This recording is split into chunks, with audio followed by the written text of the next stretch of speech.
বিধ্বংসী আগুনে পুড়ে ছাই হলো ডেকোরেটরসের গোদাম। বৃহস্পতিবার রাতে ঘটনাকে ঘিরে চাঞ্চল্য ছড়ায় শিলিগুড়ি পুর নিগমের 46 নম্বর ওয়ার্ডের চম্পাসারি এলাকায়।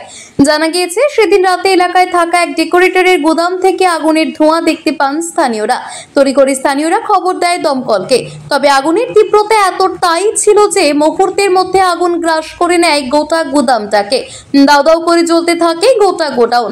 খবর পেয়ে ঘটনাস্থলে পৌঁছয় দমকলের দুটি ইঞ্জিন। দমকল কর্মীদের প্রায় আধা ঘন্টা প্রচেষ্টার পর আগুন নিয়ন্ত্রণে আসে। তবে কিভাবে আগুন লাগলো তা এখনো পর্যন্ত জানা যায়নি। আগুন লাগার কারণ খতিয়ে দেখছেন দমকল দপ্তরের কর্মীরা। অপরদিকে অগ্নিকাণ্ডের ঘটনায় ব্যাপক ক্ষয়ক্ষতি হয়েছে বলে ওই ডেকোরেটর সূত্রে জানা গিয়েছে। শিলিগুড়ি থেকে নিজস্ব প্রতিনিধির রিপোর্ট, টিভি নিউজ 10। সুলভে সঠিক চিকিৎসার একমাত্র প্রতিষ্ঠান বিবেকানন্দ হসপিটাল। 24 ঘন্টা emergency service, blood bank, trauma care. আপনাদের সেবায় আমরা তৎপর। গুণমান ও পরিষেবায় দুর্গাপুর বিধাননগরের ডক্টর জাকির হোসেন এভিনিউর বিবেকানন্দ হসপিটাল শিল্পাঞ্চলের মানুষের মন জয় করেছে।